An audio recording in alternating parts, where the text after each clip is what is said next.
Hello, welcome back to my channel crazy moms. जसं की last ब्लॉगमध्ये मी तुम्हाला सांगितलं we are in Coorg, Karnataka. So आम्ही सेकंड डे निघालेलो आहोत दुबारे एलिफंट कॅम्प आणि रिव्हर राफ्टिंगसाठी. पूर्ण प्रवासात तुम्ही माझ्या हजबंडला या छोट्या बेबीला कॅरी केलेलं पाहणार आहात. He likes that job actually. आणि नेक्स्ट डे आम्ही दुबारे एलिफंट कॅम्पसाठी निघालो फ्रॉम पॉर्क्युपाईन रिसॉर्ट कुर्ग. ते साधारण 30 किलोमीटर्स आहे, पण तिथे पोहोचण्यासाठी तुम्हाला 1.5 आवर एवढा वेळ लागतो. बट अनफॉर्च्युनेटली दुबारे एलिफंट कॅम्पला आम्हाला पोहोचण्यासाठी थोडासा उशीर झाला. त्यांचे तिकीट काउंटर हे 9 ते 11च ओपन असतात आणि आम्हाला साधारण 11, सव्वा 11 झाले होते. क्यू बरीच मोठी होती, but still they didn't sell tickets. आणि मग आम्ही थोडंसं लोकल मार्केट, जे दुबारा मार्केट होतं, हँडमेड ज्वेलरी आणि अँटिक जे काही असे पीसेस, शो पीसेस वगैरे, आम्ही ते मार्केट एक्सप्लोर केलं. आणि त्यानंतर आम्ही निघालो चिखलीहोर रिझर्वायर, जे दुबारे एलिफंट कॅम्पपासून साधारण एक 7-8 किलोमीटर आहे. तिथे पोहोचण्यासाठी तुम्हाला 20 मिनिट्स लागतात. तिथे गेल्यानंतर निसर्ग जर तुम्ही पाहणार तर अतिशय सुंदर, अद्भुत आणि खूप हिरवळ होती तिकडे. पूर्ण फॉरेस्ट एरिया आहे तो. चिखलीहोर रिझर्वायरचा परिसर अतिशय सुंदर, अतिशय मनमोहक आहे. वातावरण अतिशय आल्हाददायक होतं आणि अशा वातावरणात क्वचितच असं कोणी असेल की जे स्वतःला आवरू शकेन रील्स करण्यापासून. So we practice for reels actually. आणि त्यानंतर आम्ही बऱ्यापैकी टाईम तिथे स्पेंड केला. तिथून पुन्हा हॉटेलवरती किंवा आजूबाजूला कुठेही जावेसे वाटत नव्हते. चिखलीहोर रिझर्वायर आणि आजूबाजूचा परिसर, फॉरेस्ट एक्सप्लोर केल्यानंतर आम्ही निघालो ते हँगिंग ब्रिजसाठी, जे निसर्गधामा फॉरेस्टमध्ये आहे. आणि या हँगिंग ब्रिजचं नाव आहे बैचेन हल्ली. प्रोनाऊन्सिएशनमध्ये चूक होऊ शकते, सो माफ करा मला त्यासाठी. आणि ही आमची हर्षू डार्लिंग, जिला की अजिबात व्हिडिओमध्ये यायचं नव्हतं माझ्या, आणि रागात बघते ते माझ्याकडे ॲक्च्युली.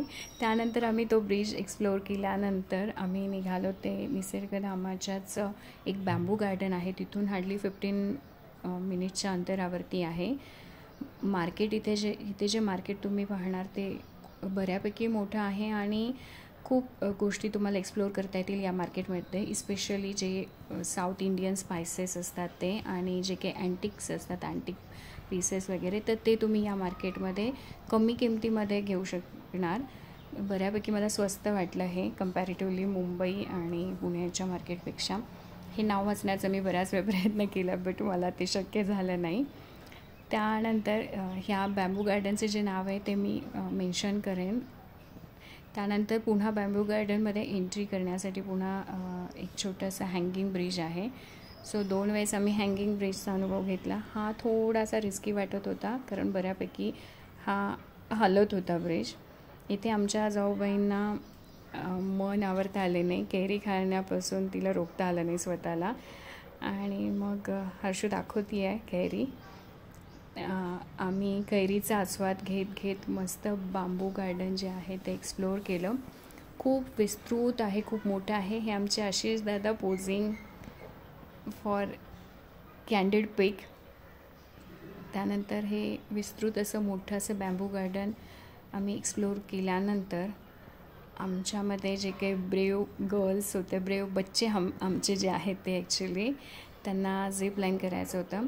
ही जी काही झिप लाईन तुम्ही या बॅम्बू गार्डनमध्ये पाहणार ती थोडी लहान आहे, म्हणजे लहान मुलांसाठी ओके आहे.